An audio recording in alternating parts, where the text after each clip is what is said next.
Tetapi kalau untuk hamba Tuhan pakai jam tangan 15 miliar, ya itu kelewatan lah.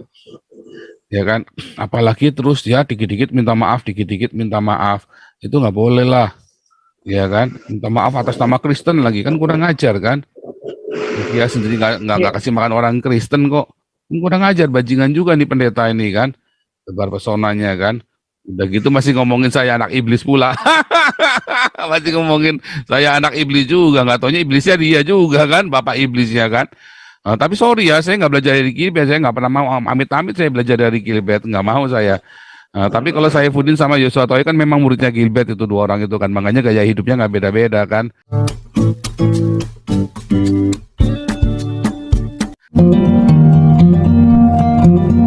Ya, Victor Mandayo. Mana nih, warta sesungguhnya, silakan. Oh sebentar, Yulia Mando dulu nih, Yulia Anita dulu Pak Victor, sorry. Ini tadi terskip. Ya, Yulia Anita silakan.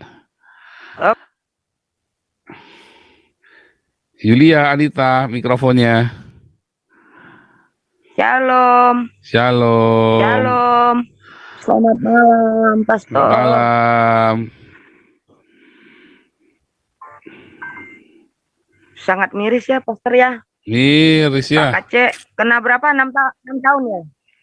Pak Aceh itu ya. Kayaknya 6 tahun Pak Aceh ya. Jangan 6 tahun, masih hidup aja bagus itu. Itu betul. Itu ya ini udah keluar kok, sangat. Keluar lah, kan udah dibilangin tidak bebas. Adil sekali ya. Iya, sangat tidak adil sekali. Sangat-sangat tidak adil sekali, miris mendengarnya. Enggak, ya gimana ya? Enggak adil Ngeri banget. Ya? Tidak adil banget. Terus yang tadi masalah dari covernya tadi, memang saya pernah dari awal terima Yesus kan di gereja Tiberias. Waktu dulu beberapa tahun Gilbert itu ada di Tiberias melayani di situ. Setelah itu Gilbert buka sendiri. Kalau dari covernya sih cocok banget. Cover ininya tadi. Jadi masih saudara seperguruan semua itu mereka ya. Betul sekali. Makanya nggak beda-beda jauh ya kelakuannya ya. Betul banget. Gaya-gayanya. Betul. Karena tahun 2001 kan saya dulu terima Yesus di situ dan Gilbert masih melayani di Tiberias. Gilbert anaknya masih kecil-kecil banget dulu waktu itu. Gilbert melayani di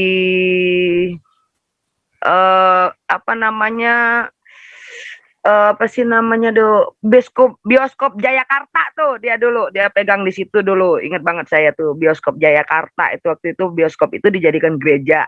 Nah waktu itu Gilbert itu masih melayani di situ.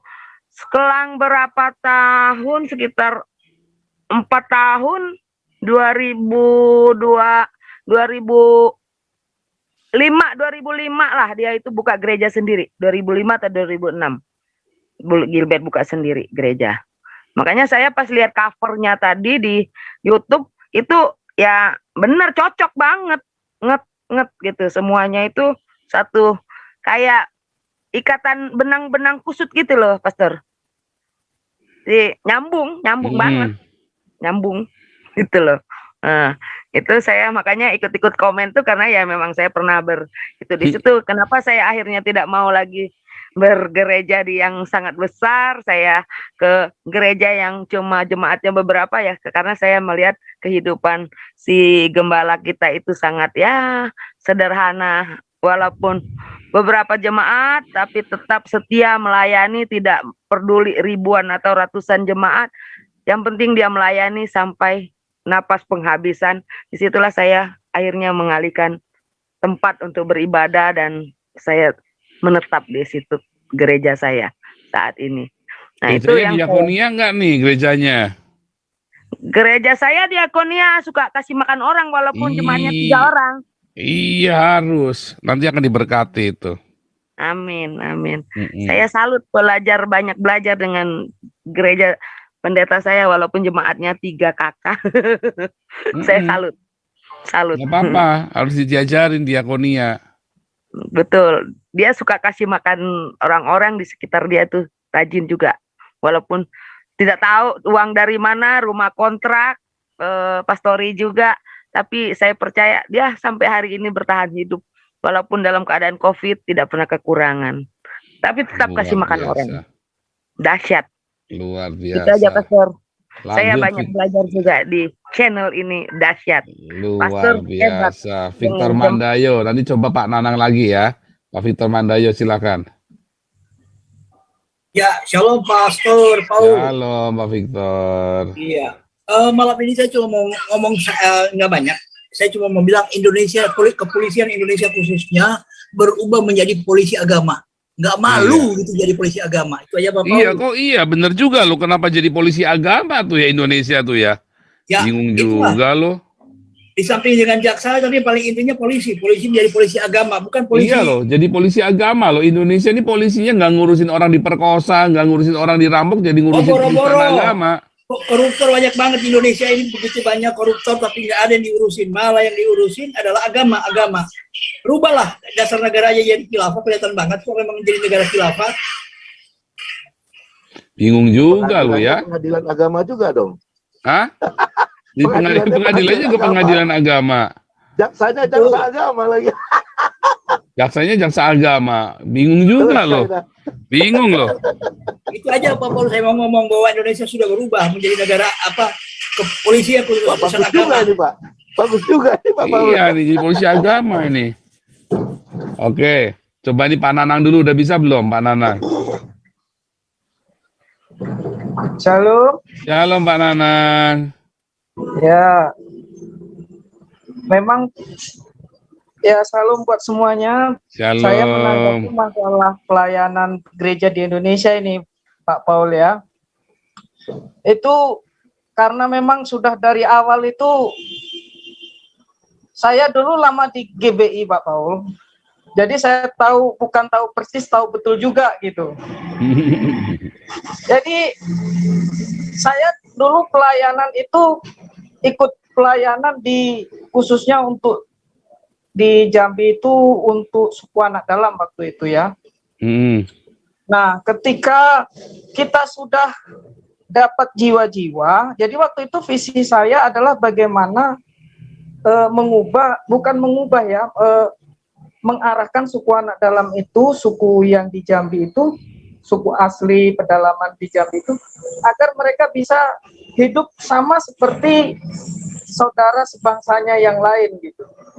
Nah, tetapi pelayanan itu saya berdasarkan juga pelayanan gereja juga, karena kita juga sampaikan firman Tuhan di situ. Nah, ketika kita sudah dapatkan, kan itu kita berpikir begini, ini mau diapakan ini suku anak dalam ini? Nah, waktu itu ya karena saya pelayanannya di gereja, ya saya memang minta dukungan dana dari gereja kan gitu. Tapi apa yang dibilang pihak gereja, berdoa saja katanya.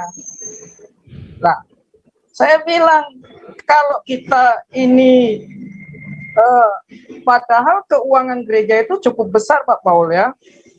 Itu tahun 99 aja pendapatan gereja itu di atas 50 juta setiap bulan. Tetapi ya memang itulah, gereja lebih sibuk membangun gedung daripada membangun jiwa-jiwa. Itu yang saya perhatikan.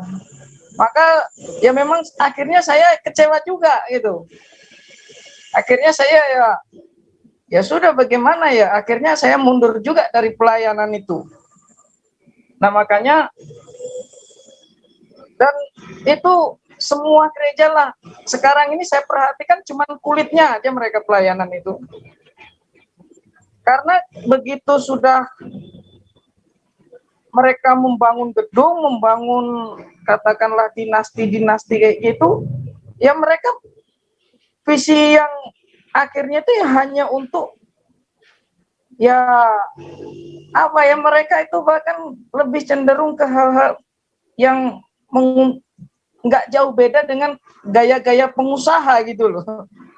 Padahal pelayanan di Indonesia itu luas cakupannya, apalagi kalau berbicara suku anak dalam itu posisinya sebenarnya sangat strategis sekali. Ya akhirnya ya memang saya juga bermasalah dengan pihak gereja gara-gara itu juga ya akhirnya saya keluar dari pelayanan dan kembali bekerja seperti biasa.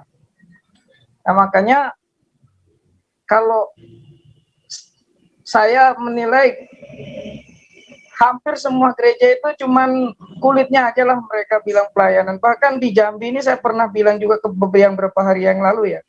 Itu gereja-gereja enggak di kota, enggak di pedesaan sama aja. Itu kalau yang di pedesaan di daerah-daerah kelapa sawit mereka itu pendeta cuman sibuk ngurusin kebun sawit bukan ngurusin jiwa-jiwa. Saya menyalahkan, saya sebenarnya nggak menyalahkan masalah ngurusi kebun. Ya, itu bukan masalah ngurusinya. Iya betul, saya tahu. Ya. Tetapi tujuan pelayanan itu mereka itu sudah nggak benar lagi gitu loh. Karena apa? Ada salah satu contoh hamba Tuhan, saya nggak sebut namanya lah, nanti berdosa kita nyebut nama ya. Enggak. Asal jangan fitnah nggak dosa. Nah, jadi dia itu kebun sawitnya lebar Pak Paul sampai puluhan hektar. Nah, tapi giliran ada bukan jemaat ya, yang membutuhkan pelayanan yang memang membutuhkan dukungan dana, mereka itu dengan gampang begini Pak Paul, ya berdoa saja gitu. Padahal mereka punya dana cukup besar untuk pelayanan yang menjangkau seperti daerah Sarolangun, Bangko, suku anak dalam itu.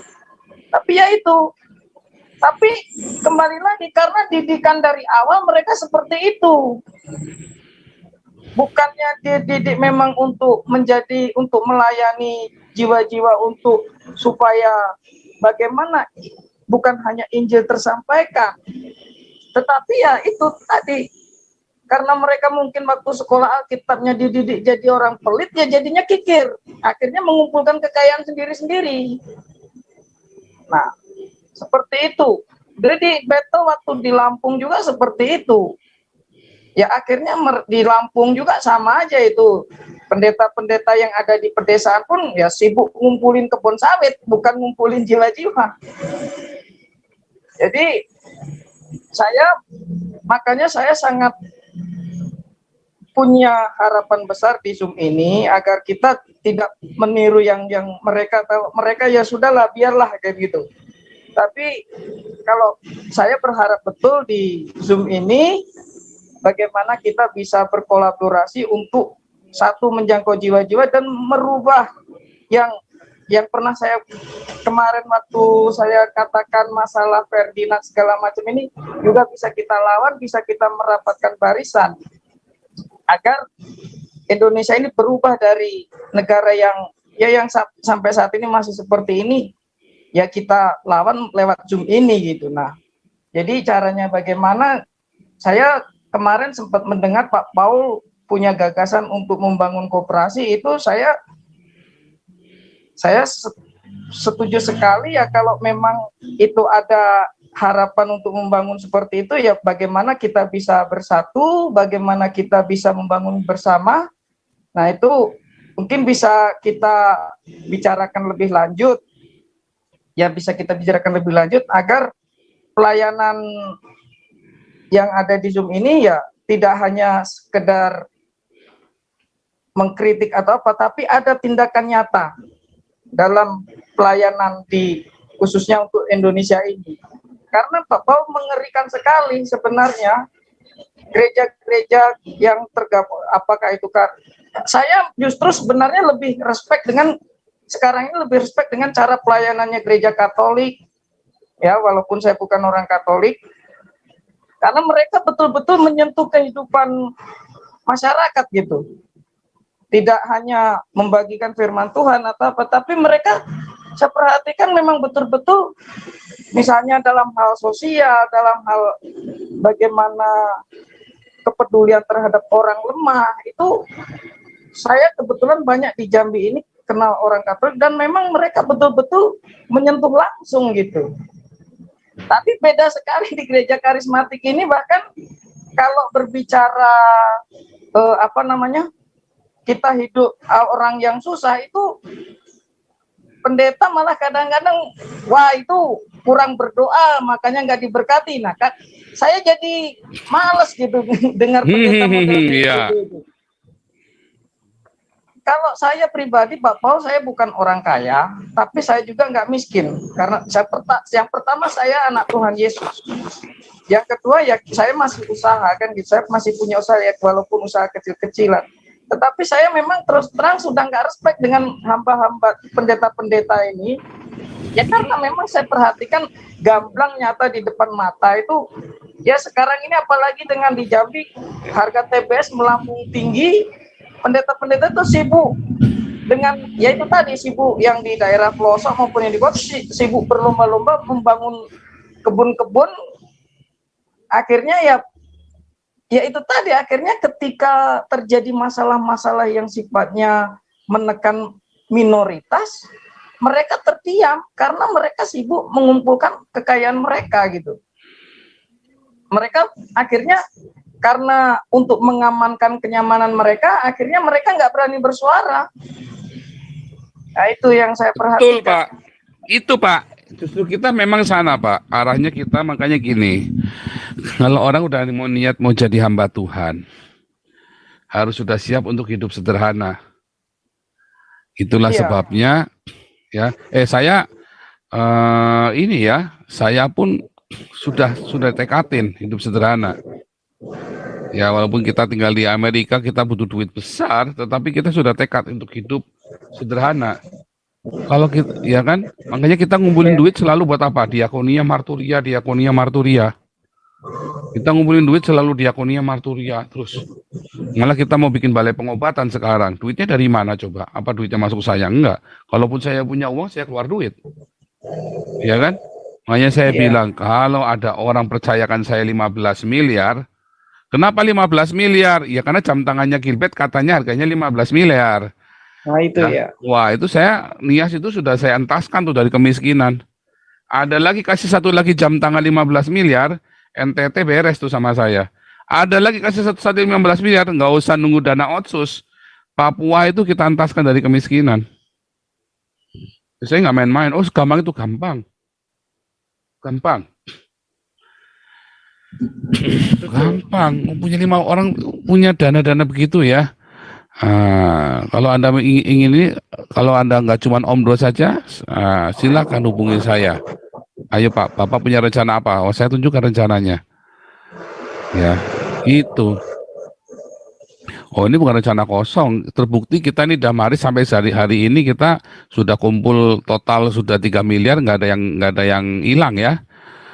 Ya, kita sudah danai Pak Junias Tobing untuk buku Pancasila kan.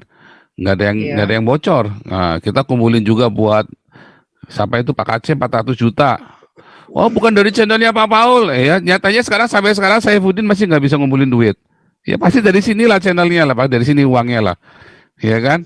Udah jelas lah. Ya kan yang nyumbang 50 juta, yang nyumbang 25 juta kan saya juga tahu siapa orangnya semua, orang-orangnya. Kan sebelum nyumbang mereka ngasih tahu saya dulu. Ya kan? Sehingga tahu. Jadi udah jelas sebagian besar memang dari sini. Itu nggak usah dibikin lagi. Bukan saya, tapi orang-orang yang bergabung di sini. Gitu loh. Itulah kita. Ya. Itu sudah jelas dari sini. Nyatanya sampai sekarang Saifuddin masih belum bisa ngumpulin duit lagi. Ya kan, nyatanya istrinya KC aja sampai sekarang udah begitu rupa sebar-sebar rekening aja duitnya masih kurang. Ya kan, duitnya kurang itu berapa? Ya antara itu tadi, antara hidup bermewah, mungkin duitnya kumpul tapi buat mewah-mewah berarti kan ya salah Anda sendiri kalau nyumbang masih percaya ke sana. Serius ya, itu beneran. Artinya itu bukan buat diri saya sendiri. Ya, bahkan kalau kita punya apa segala macam, saya beli keyboard mahal ya, kemarin saya beli keyboard 40 juta, itu bukan dana saya minta-minta dari jemaat loh, bukan minta-minta dari kalian loh. Pemerintah Belanda ada salah administrasi ke saya dikasih uang sama pemerintah Belanda. Saya bukan uang dari orang-orang kumpulin terus saya buat beli keyboard, enggak loh. Saya beli mobil pun mobil bekas loh. Ya. Itu karena saya nggak mau bergantung sama orang lain, nggak enak. Tiap kali mau pelayanan nunggu orang lain dulu jemput saya kan nggak enak juga lama-lama kan. Sekali 2 kali mah kita enak, lama-lama kita pikir dia kan juga punya ada bad mood, ada apa segala macam, kitanya nggak enak. Itu pun kita beli bukan uang dari minta-minta loh. itu pemerintah Belanda kasih saya uang. Ya, pemerintah Belanda karena ada salah administrasi saya dikasih uang yang cukup besar nilainya. Dan saya baru bisa itu Tuhan yang kasih tanpa saya harus minta-minta sama jemaat. Ya, tapi kalau ada orang kasih saya terima. Ada orang kasih 500.000 saya terima, ada orang kasih 50.000 pun saya terima. Karena itu kan namanya orang persembahan kasih buat saya. Saya juga nggak belagu-belagu, tapi saya nggak boleh main-main dengan persembahan itu. Saya foya-foya, berarti saya boleh foya-foya, nggak boleh juga. Saya harus ingat, ya kan? Nah itu sudah keputusan. Sekalipun saya bisa nggak ikut-ikut memanipulasi, bisa, tapi saya nggak mau, nggak boleh. Itu pilihan. Saya tidak berkata bahwa Anda yang cari uang dari YouTube itu nggak boleh. Enggak, saya selalu bilang boleh.